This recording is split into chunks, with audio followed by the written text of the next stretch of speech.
Uh, Hello, everyone. Happy New Year. I think I'm still within the allowable Happy New Year window. So Happy New Year, and thanks so much for joining us today for the first Regrid webinar of 2024. This is Parcel Data on Demand, how the Conservation Fund is harnessing Regrid's data and Esri's tech. My name is Alex Alsup, and I am the Vice President of Research and Development here at Regrid. To start things off, I want to very briefly explain why I'm excited to be able to share with all of you, colleagues of mine from Regrid and partners from the Conservation Fund and Esri. Next slide, please. What brings these organizations together is the Conservation Fund's use of Regrid's Esri-compatible feature service. And that's what we're going to be talking about today. Now, if you're anything like me, up until about a year ago when Regrid launched our feature service, your first question might be, what is that? Next slide. My favorite way to answer that question and explain Regrid's Esri-compatible feature service is to say that it's like Netflix for parcels. By which I mean, Regrid's Esri-compatible feature service streams our nationwide parcel boundaries and parcel data directly and securely into your ArcGIS Online and ArcPro accounts. That means no data wrangling or data version control, no data uploading, just a seamless experience through which you can access Regrid's 100% US parcel boundary coverage and our 120 columns of standardized property data in a single streaming layer via Esri software. It's a super simple, super powerful delivery for Regrid's parcel data. And we were thrilled when about a year ago, the Conservation Fund adopted it as their primary way of interacting with our data. And that's what you're going to be hearing about today. So with that very short context, let me run through the webinar agenda, introduce some of the speakers today, and give you an idea of what to expect. First up, in a moment here, I'll give a little more background on Regrid and then hand off to Claire Cooney of the Conservation Fund to introduce the organization. We're then going to hear from several of Claire's colleagues at the Conservation Fund as they share 3 case studies of major conservation projects that are being powered by that combination of Regrid data and Esri software via Regrid's feature service. Next, my colleague, Bates Rambow, Director of Engineering here at Regrid, will talk about how our feature service works and give you some technical insight into the tool. We'll then hear from Arianna Kim at Esri, who will discuss Esri's nonprofit program, which supports hundreds, if not thousands, of conservation organizations nationally and internationally, like the Conservation Fund. I'll then share some background information on Regrid's own nonprofit program called Data with Purpose, which is how we support academic, nonprofit, and other community benefit-oriented organizations and projects. And then finally, we'll wrap up with time for questions and answers from all of you. On that point, for questions and answers, you're of course welcome to wait for the Q&A portion to ask questions live. But if you'd like to make use of the chat, drop your questions in there along the way, please feel free to do so. We'll also, of course, make sure that you all receive a recording of this webinar, as Brian mentioned, and that you have our respective organizations' contact information so you can reach out with any questions afterwards too. And yeah, so with that, let's get things going. And I'd love to start by sharing a little background on Regrid before I hand the mic off to Claire Cooney at the Conservation Fund. So Regrid is a technology company that specializes in mapping the country at the parcel level. We maintain and license nationwide parcel data consisting of the property boundaries of every property in the United States and 120 columns of standardized nationwide property data. At Regrid, the fundamental insight behind this is that everything that happens on land, whether that's building homes, developing infrastructure, or conserving land, happens on legally defined property. Those property boundaries make up the game board, if you will, that defines the world around us, the country around us. and an inability to see those boundaries and the data affiliated with them severely limits our ability to change and improve the world around us. So Regrid's journey began with a monumental challenge that's unfolded over the 15 years that we've been in business, which was to collect parcel boundaries and standardize property data from thousands of assessment offices across the United States into a usable, comprehensive format. We started where I'm sitting here today in Detroit, putting the parcel boundaries of this city online way back in 2009. And last year, at the end of 2023, we achieved the first 100% complete U.S. parcel boundary collection, backed by a detailed, standardized 120-column data schema, meaning that no matter where you are in the country, you're working with Regrid data, you're dealing with a consistent data structure that allows for easy comparison from one county to another, one state to another, and across the entire country. This allows us to offer a data set that's rich in detail and covers everything from parcel geometry to property ownership to assessment information. But data, no matter how rich it is only as good as its accessibility. And obviously, with 156 million parcels across the country and 120 columns of data behind each of those 156 million parcels, this is a very large data set, and it's changing all the time. And so that's why I say, data, however rich it is only as good as how easy it is to access and work with it. And that's part of why we developed the Regrid Feature Service. And again, just like streaming your favorite show on Netflix, our feature service provides seamless access to our nationwide parcel boundaries and data. It's designed for ease of use. It integrates directly with Esri software like ArcGIS Online and ArcPro. Updates to our data are also delivered seamlessly, meaning that feature service users always have the latest data that's available from Regrid. There's no data updates to apply. There's no version control or anything like that. So whether you're in conservation, real estate, or renewable energy, the feature service empowers you with the data that you need when you need it. It's about turning complex data into comprehensible data, and then into decisions. And today we're excited to delve deeper into how the service is reshaping the landscape of environmental stewardship and beyond. And with that, I'm really excited to introduce Claire Cooney, Vice President at the Conservation Fund, who will introduce the Conservation Fund and some case studies from her colleagues. So Claire, over to you, and thank you so much for being here. Great. Thank you so much, Alex. Hi, everyone. My name is Claire Cooney, and as Alex said, I'm the Vice President of Development at the Conservation Fund. I'm excited to be joined by three of my colleagues today. I'll start with just a few background slides about our conservation efforts, and then we'll hand it over to my colleagues to share their case study stories about key places we've protected and how our partnership with Esri and Regrid have been integral components to our work. Next slide. The Conservation Fund was founded in 1985, and we bring a different perspective to conservation from other organizations in that we have a dual mandate to focus on nature and people. We protect land while also promoting vibrant, resilient communities and economic opportunity. To date, we have protected nearly 9 million acres nationwide in 4,000 transactions with our conservation model, delivering the greatest return on investment of any conservation effort in history. Next slide. At the core of our work is the Conservation Fund's revolving fund. This pool of funding is quickly and efficiently deployed to bridge the gap between when sellers want to sell their land and when our public agency partners have the money available to buy it. When our partner organization or public agency repays us, this capital then revolves into our next conservation project.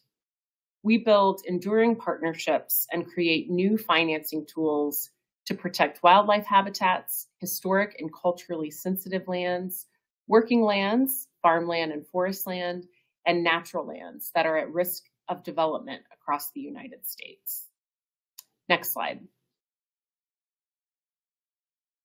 I'm now going to turn it over to three of my colleagues to discuss a few case studies. First is our Regional Director of Fundraising for the Gulf Coast and Southeast, who also manages our Sabine Ranch project, Callie Easterly. She'll be followed by Buck Vaughan, our Director of Forestry for our Working Forest Fund program, and then Jennifer Blattman, our GIS analyst, who will finish with the Historic Project Database. Our use of Esri and Regrid is vital in our conservation success. With that, I'll pass it over to Callie. Thanks, Claire. Hi, I'm Callie Easterly and Regional Director of Fundraising for the Conservation Fund. I'm focused on the Gulf Coast and the Southeast portion of the United States, but I also host a unique role at the fund, and I manage a 12,376 acre ranch along the upper Texas coast. And for non-Texans, that means the eastern portion of the Texas coast leading into Louisiana.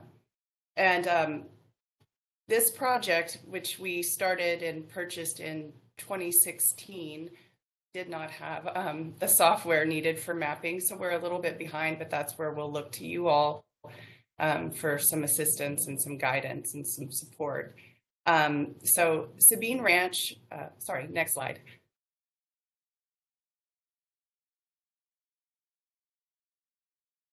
Perfect, thank you. So Sabine Ranch hosts a variety of ecosystems. In fact, it hosts about 10 ecosystems within one piece of property. And those include Chenier Plains. Sorry, I'm getting a weird echo. Chenier Plains, the last and largest contiguous freshwater marsh remaining in the state of Texas. The beginning of the piney woods of East Texas, upland and tallgrass prairie, coastal prairie, and tidal marsh. Next slide.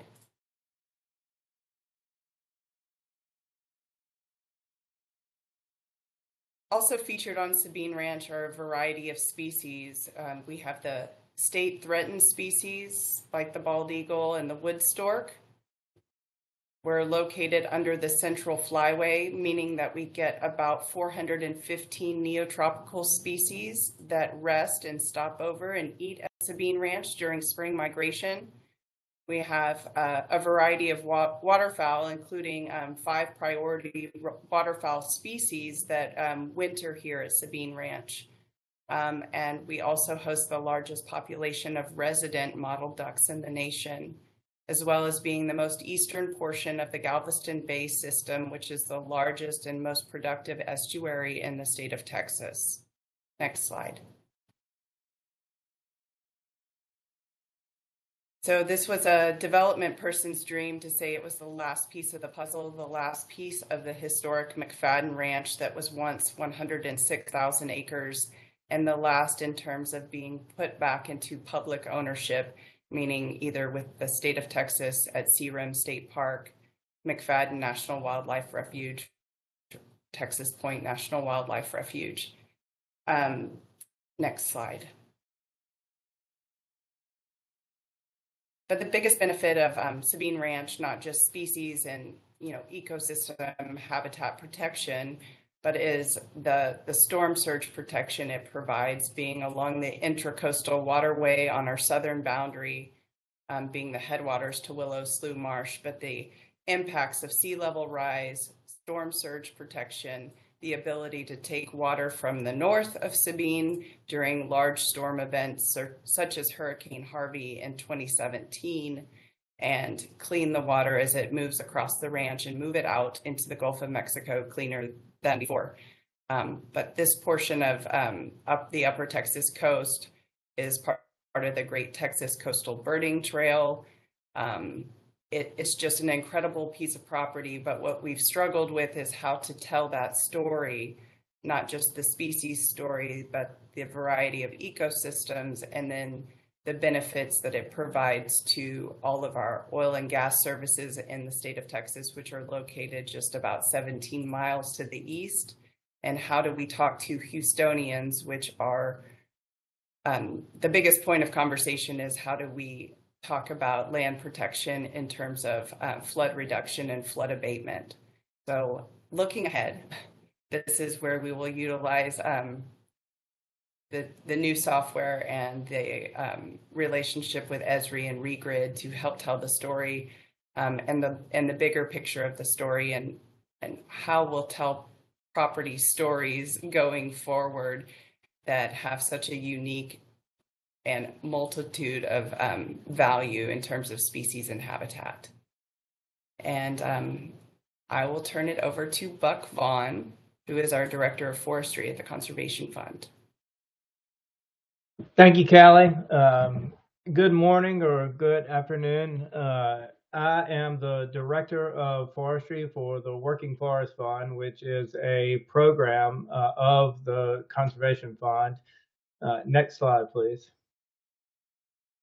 I want to start with a quick introduction to the Working Forest Fund and how we work and our impact to date. The Working Forest Fund started in 2009. We acquire landscape scale forest properties and work to permanently conserve these forests through working forest conservation easements or a sale to one of our conservation partners, such as the U.S. Forest Service or the U.S. Fish and Wildlife Service. Our goal is to protect 5 million acres of the nation's most vulnerable forests before they are lost to fragmentation and changes in land use. These privately held working forests provide tremendous benefits in terms of climate, clean water, biodiversity, wildlife habitat, and recreation, as well as both traditional and innovative uses for wood. Let's take a look at the map. The dark green represents publicly owned forest. We are focused on the light green, the privately owned forest. You will see 43 total projects in all. 14 are completely protected and exited, the blue dots, and we have had projects in 19 states and impacted over 1 million acres to date. We are active in all major timber regions, the Northeast, Lake States, Southeast, and Pacific Northwest. Next slide, please.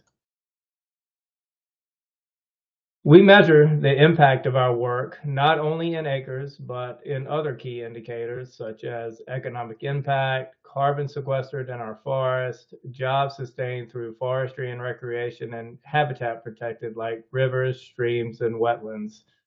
For example, the forests that we have conserved contribute $861 million annually to the GDP. The forests store 254 million metric tons of carbon dioxide equivalent. There are over 7,000 jobs associated with forestry and other wildlife recreation and other natural assets that are sustained through our work. Almost 2,500 stream miles and over 150,000 acres of wetlands. Next slide, please. Through most of our work, we have responded reactively to land sales by large timberland owners. We respond to forest land that is being publicly marketed for sale and determining if these properties are a high conservation priority for our conservation partners. The Regrid information has allowed us to identify large forest properties across the country and proactively determine if these properties are a high conservation priority. This allows us to approach landowners that may not be marketing their land for sale publicly and respond more quickly when land sales are announced. This is how we do it. First, starting at the county level, we dissolve all the parcels in that county by the owner. And then after we've done this for every county in the associated state, we will aggregate the owners across the state.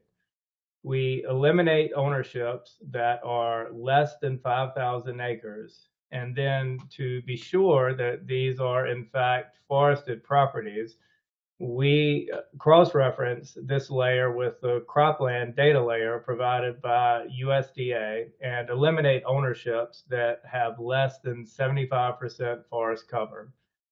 Then we cross-reference this ownership information with a database we have of known LLC aliases to identify the true underlying landowner or manager. Then we screen the results to eliminate any public ownership or lands that have been otherwise conserved. The result helps us identify the largest forest land owners in the state, such as Forest Investment Associates on the map of Virginia you see here, a timberland investment group that owns 113,000 acres in Virginia. Next slide, please. Once we have a layer of the large forest land owners across the state, we cross-reference this layer with other layers that help evaluate the conservation potential for the property. The first layer that we use is the Forest Legacy Qualifying Areas. The Forest Legacy Program provides funding across the country to conserve working forest and is our most important source of conservation funding for these forests.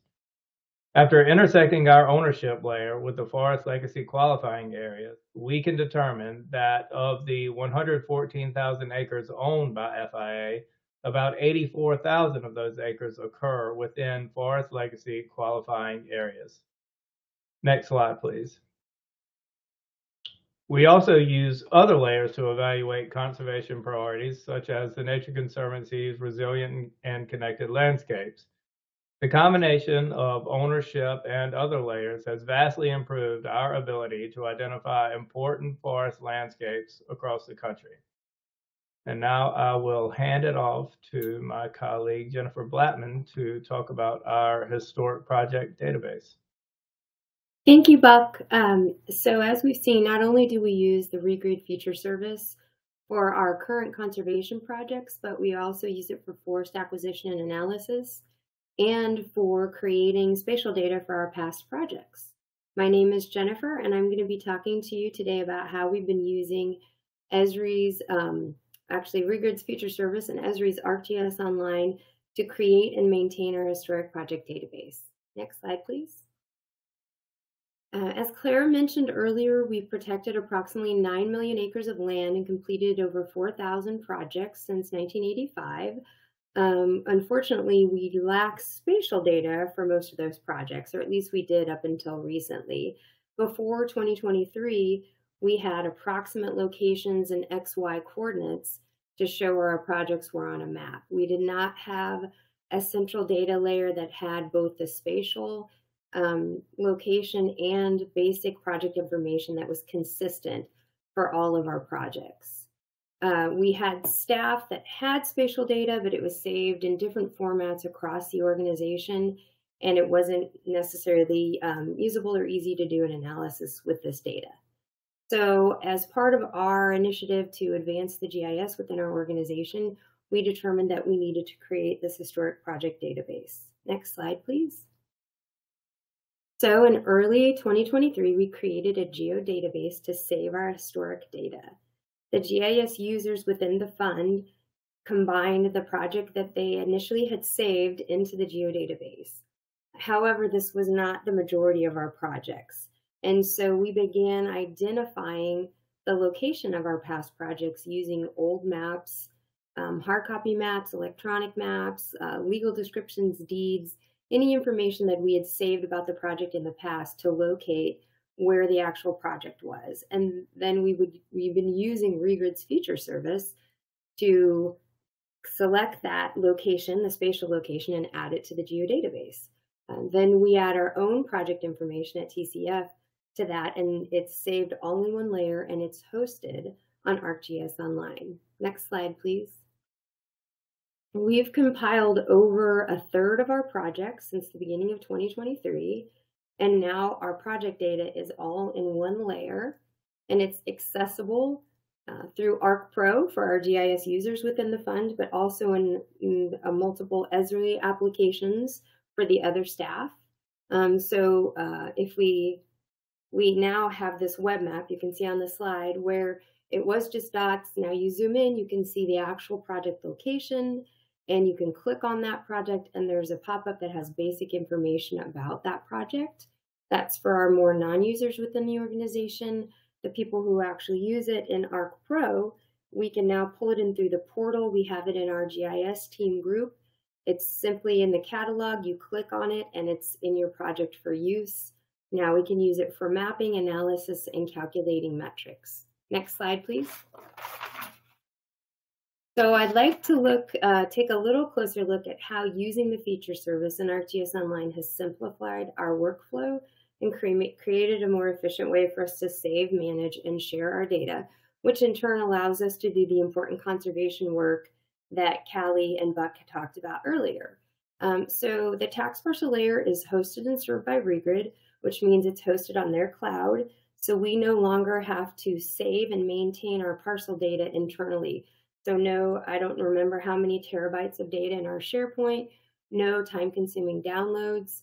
It's all hosted by Regrid, which is amazing. It's also integrated with the Esri platform. Alex mentioned that. So it's a layer. It's saved as content in our ArcGIS Online, so it's easy to access. The data layer is accessible through the portal, like I'd mentioned, and then it's also available in different apps. Downloads, yeah, I think I mentioned, so what used to take us hours or days to download parcel data, it now takes us minutes. It's very simple and easy to use. And I think Alex mentioned this as well, the updates are instantaneous, so we always have the most current information. Next slide, please. So I mentioned we're using Esri's ArcGIS Online. It connects us to the tax parcel layer, and it also allows us to save and manage our historic project data. So we can store all of our data on ArcGIS Online. It's all part of our Esri license, and it costs minimal credits. The link to the Regrid Feature Service is not a cost to us at all, just hosting our data, but it's a very small amount of credits. The data is hosted by Esri, and so it's in their cloud service, so we know it's in a safe and secure location. So we have it hosted in the cloud, and then we have it saved in a couple other places internally. Let's see, once the ArcGIS Online, once the data is in ArcGIS Online, I mentioned before, it's accessible in Arc Pro, and then it's accessible in different web apps, web maps, and dashboards for us to use. It's also easy to make changes to or revise the data if you bring it into Arc Pro from ArcGIS Online. Once it's a hosted web layer, anytime we add projects to that layer, they're instantly updated on our web applications in Esri. So it's something that's been wonderful for us to be able to share across the organization for our users and our non-users. Next slide, please. The Conservation Fund strives to protect nature and land while promoting climate solutions, sustainable economies, and vibrant communities. Our acquisition work requires that we have the most current and accurate tax parcel information. Land acquisition is the backbone of our organization. It's what we do best. Regrid's Feature Service has improved our ability to make maps, to analyze potential projects, and to create spatial data for our historic projects. It's cost-effective and easy to use. Esri's ArcGIS Online provides an efficient way for us to access the feature service, but also to save and manage our historic project data. Our new and improved data management system allows us to focus our efforts on protecting our country's natural, cultural, and historic resources. Thank you.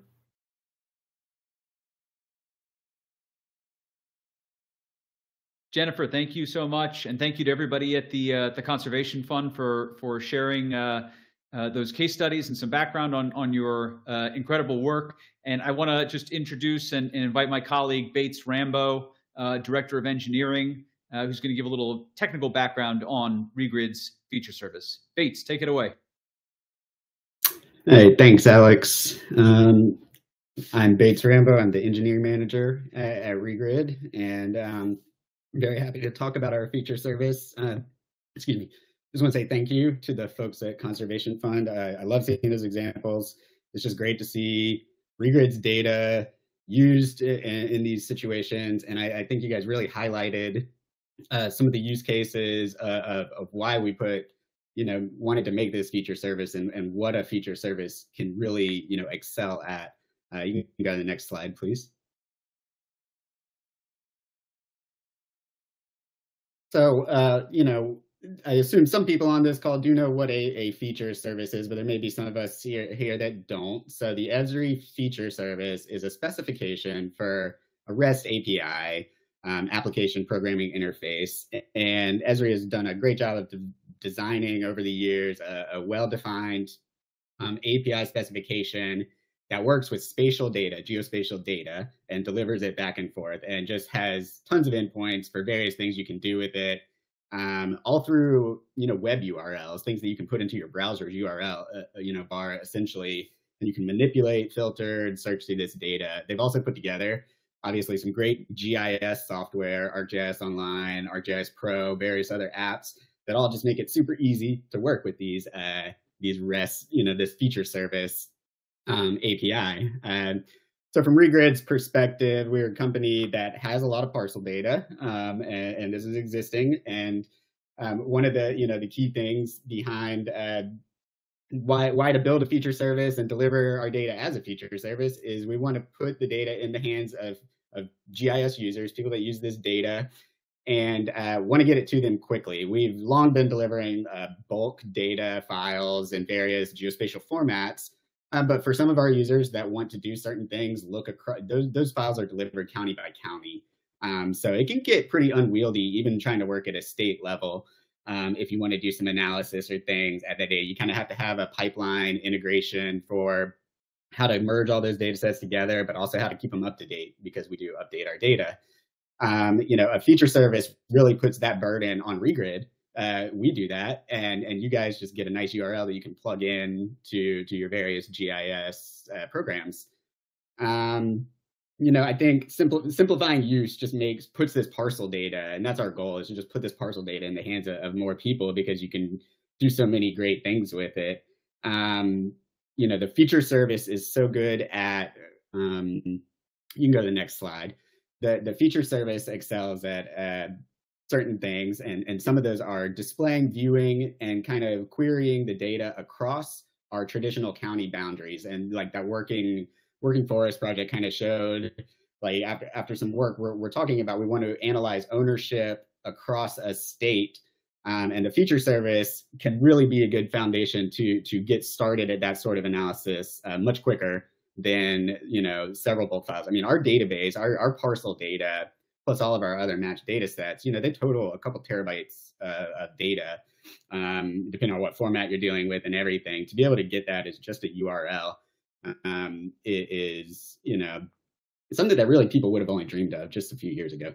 And I don't think there's an easier way anywhere to just access so much parcel data than the Regrid feature service. Some of the other technical things. So we deliver this as a URL. Feature services are URL. When customers enter in a license with Regrid, you receive an API token, and that token has information about what tier of data you have. We have our standard tier with 120 or so attribute columns, and then a premium tier, which has some additional good enhancements on it. We also have some matched data sets outside the parcels, building footprints, some additional addressing, additional enhanced ownership information that's available through our Regrid feature services as related records, so that when you click on a parcel, if you do subscribe to our other matched data sets, you can quickly see, a list of all the addresses at that parcel, maybe not just the primary address and things like that. Again, it all goes back to this URL. You can use our URL directly. Right now, you could, plug your feature service URL into your browser, and you would see a bunch of like gibberish looking stuff, but it's JSON data. And when you plug that same URL into some of Esri software, you see very nice maps of parcels. You can just use that directly. You can go into ArcGIS Online, temporarily spin up a map, add our URL directly in there. ArcGIS Pro the same way. Or you can save, as Conservation Fund mentioned, you can save our, a link to our feature service in your ArcGIS Online or Enterprise organization, so that it's available through the nice content UI. You don't have to remember this URL all the time. You just add an item from your portal. We're compliant with the Esri spec, and also like ArcGIS Online users can go one step deeper. They can use Esri's, they can store the token as with their item in the ArcGIS Online portal, and then actually use Esri's built-in proxy service to even obfuscate the URL a little bit more, so that your applications, maybe public-facing applications that you have, or other web applications that you build on top of the feature service, don't directly link back to like your Regrid account and things. So we are a secure system. We have ways for organizations to access and put our Regrid feature service in various parts of your ArcGIS stack.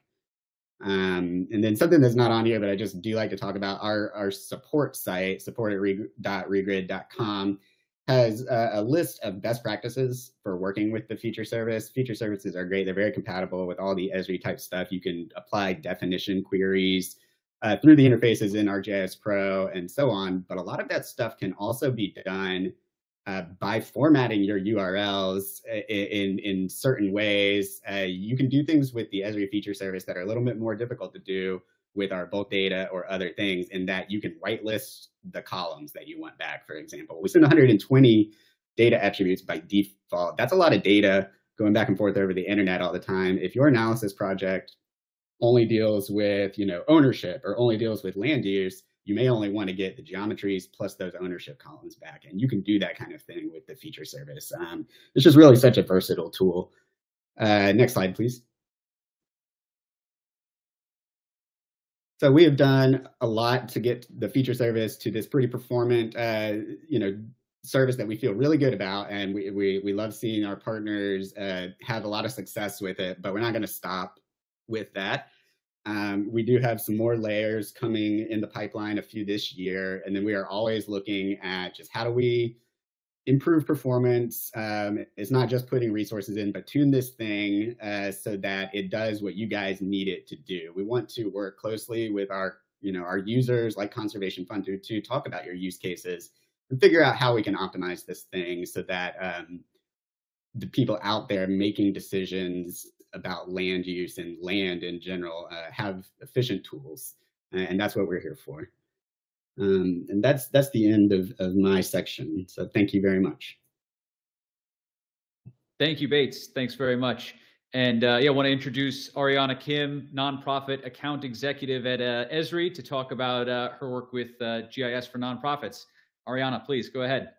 Thanks so much, Alex. Yep, like Alex said, my name is Ari Kim. I use she, her pronouns. I am an account executive on the nonprofit team here at Esri. I very much have a background in conservation and conservation GIS, and so I'm thrilled to be here. Thank you so much for inviting me to speak. I'm just going to go over the GIS for Nonprofits program that we have here at Esri. Next slide, please. So a really quick overview of who we are. Esri, we are a geospatial tech company located in Southern California, founded by Jack and Laura Dangerman in 1969. And it has gone through many evolutions as a company, as a technology, but the mission has always been consistent, which has been to advance the science of GIS, increasing spatial literacy, and empowering organizations to harness the geographic approach to solve the world's most complex issues. We support a robust user community of hundreds of thousands of organizations and 10 million active ArcGIS users across public and private sectors. What that means is this is a great opportunity to collaborate, share data, resources, and positive practices where there are common workflows. I really love the story that Regrid and the Conservation Fund tell when it comes to a modern GIS, especially in the conservation world. I think a lot of people still have this understanding of what GIS is, and they're like, oh, it's just the desktop. You work in shape files, and that's it. But there's so much more now, right, with that evolution of the technology. And so this is a really, really great example of the power of a modern GIS, of understanding, having a shared technology platform to be able to collaborate and reach in and use the data, because they're being stored as feature services online. So this has been really incredible to listen and bear witness to. Next slide, please. Yeah, so as you can see, Esri supports industries across the world, and with this technology, I think Jack and Laura recognized the need to make it more accessible for all, right? So this concept of GIS for good was created, and so there are thousands of organizations that are employing GIS for good. So where there's advancing sustainability, resiliency, and equity to grow and become more efficient. And so we've over time created these special relationships with a lot of these organizations, and we're able to create the nonprofit program. So it provides little to no cost, the technology to these types of organizations for little to no cost. Programs are like the nonprofit program as well as our education program. And next slide, please. And in order to help with the enormous amount of implementation and data, we have a very robust partner ecosystem of over 3,000 partners that are dedicated to Esri's mission of geospatial enlightenment and serving customers. Regrid is a fantastic example of a wonderful partner that provides these services as well as others. And so it's been really great to be able to work with Alex and his team, and obviously the parcel data layer that is provided to the Conservation Fund is doing incredible and impactful work. Next slide, please. So within the conservation realm specifically, we provide our software to little or no cost, supporting over 5,000 organizations where their mission is to understand and protect nature. So they're getting access to that software through both a nonprofit program and a conservation grant program. Both of those are open to any 501c3 organization within the United States. It includes deeply discounted access to our core technologies, like, for example, access to our desktop software Pro, because ArcMap is in its final days. I had to plug that. It's like 98% discount for the user, alongside with full access to all the data and maps, Living Atlas, developer tools, anything that is within ArcGIS Online, but as well as getting access to having the technology to be able to utilize a service like Regrid's with their parcels within the user community. Next slide, please. This slide just shows highlights a lot of the special relationships that really enrich our user community through their work and impacts us all. Jane Goodall Institute, Audubon Society, National Geographic, the Nature Conservancy, and of course our friends at the Conservation Fund. So all of our programs support thousands of NPOs and NPGOs across the organization. So GIS empowers nonprofits to better communicate their cause, understand their community, act on their mission, and measure impact. It helps nonprofits extend services, attract volunteers, expand their donor network, perform analyses to inform conservation practices, as well as shaping public policies. Next slide. And so, yeah, that was a brief overview of the Esri nonprofit program and conservation specific within the nonprofit program. If you want to learn more, feel free to visit both esri.com/nonprofit or /conservation, or feel free to reach out to me. My email is right there, akim@esri.com. Thank you so much for having me again, and hope many of you will reach out. Arianna, thank you so much. Appreciate you giving that background and for making yourself available for questions and people to reach out. And so just to wrap things up here before we move on to the question and answer portion, as Brian said, feel free to drop questions in the chat if you'd like. Feel free to ask questions live when we get there. But I just wanted to wrap up with a little bit of background on Regrid's nonprofit program called Data with Purpose. Next slide, please.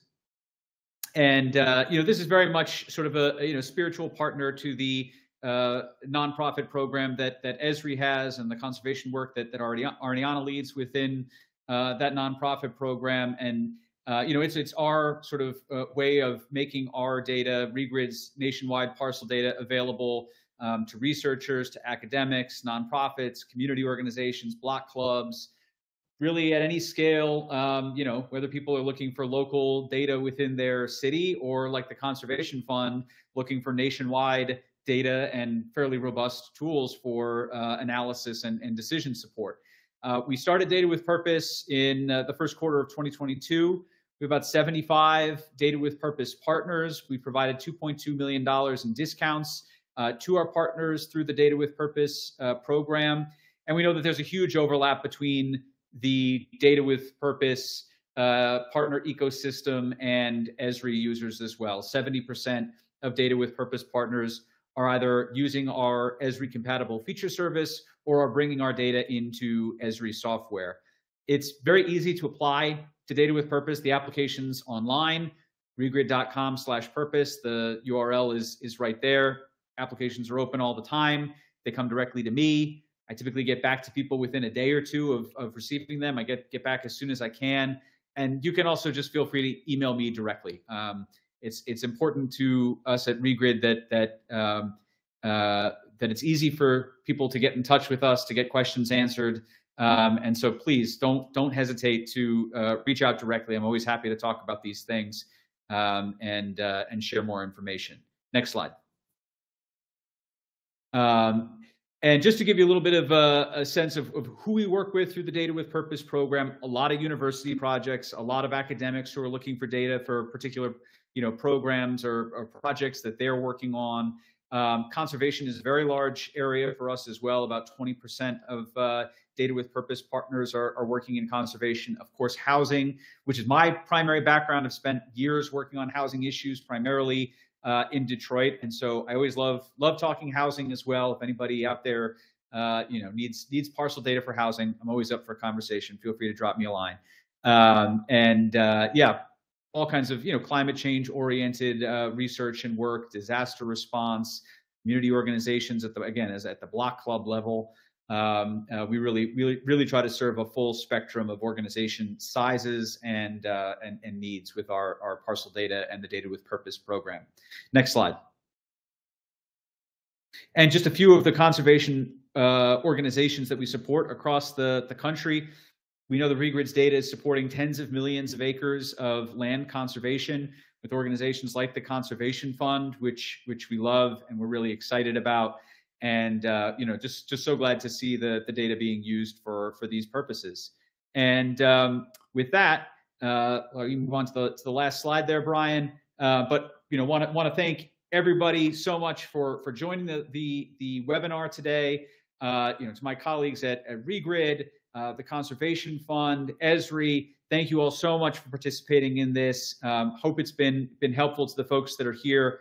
We'll move on to the Q&A. I think Brian is going to hop in to moderate that. And of course, we'll make sure you all know how to get in touch with us. If you want to follow up afterwards, that's perfectly fine as well. But again, thank you so much for being here. Yes, thanks everybody. I mean, we really packed a lot of presenters and a lot of information in a short time. And so I want to say how much I appreciated it. And I learned a lot. And so a couple of things, like I said, this will be, a link will be sent out to you with the recording of this webinar.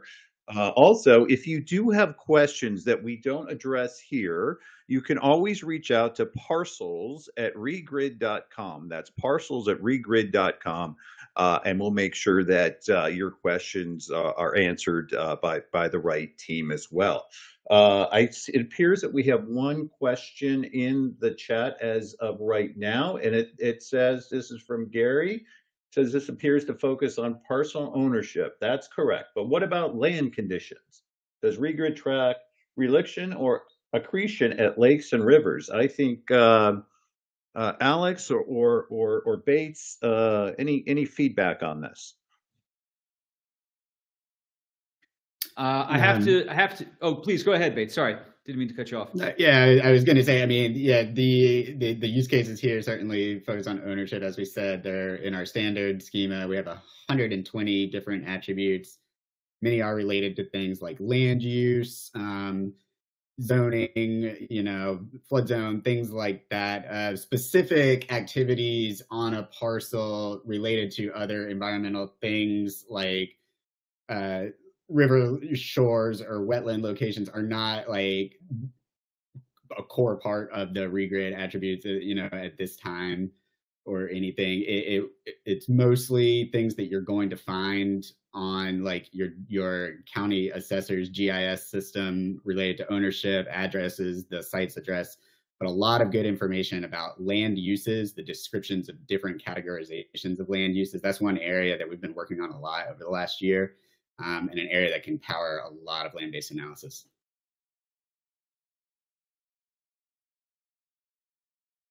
Thanks for that, Bates. We have another question from Jairus. Thank you very much for the presentations. Question, is the data complete at the parcel level and details if they are private or public for all states? So, Alex, you want to take this? Is basically, or Bates? Go ahead. Yeah, I can take that one. Thank you, Brian. So yeah, great question about how complete the parcel data is, and maybe if I could ask someone from the Regrid team to drop a link to our coverage report and our data dictionary in here as well. Those will be helpful resources. So we publish, as I was just mentioning, we publish a coverage report which shows for every county in the country and across every one of the 120 columns of standardized data in our schema, the percent of parcels for which we have each of those 120 data points for every county in the country. So you can see precisely what we have. We have a data dictionary as well that defines each of the 120 columns in our schema. A few of the categories where you're going to see very high data coverage are things like owner name, tax bill mailing address.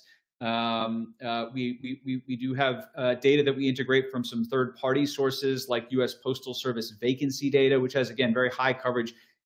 95% or above is sort of very high. Land use typologies.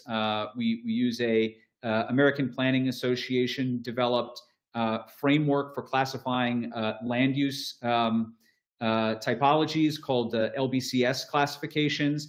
And so we populate that framework that the APA developed. They created a very nice qualitative framework, I should say a very nice framework for describing qualitatively how parcels are being used, but didn't populate it with data. And so we populate that framework with data.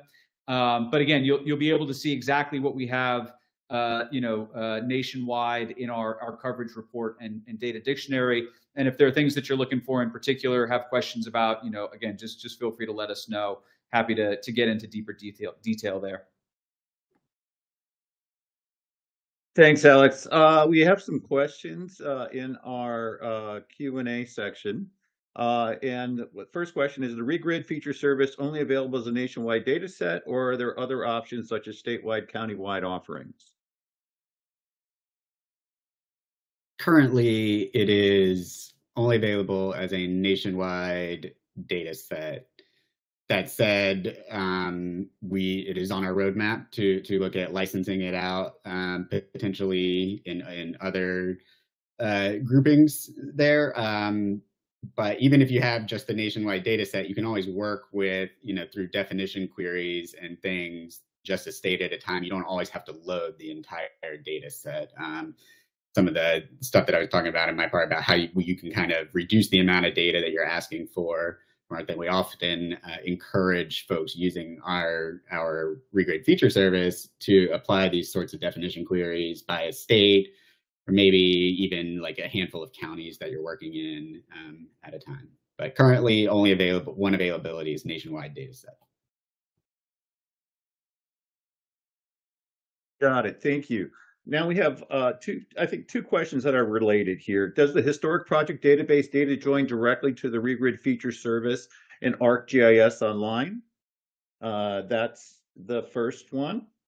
And the same thing is, will the data collected by the Conservation Fund and Esri be available for public download, such as through shapefiles?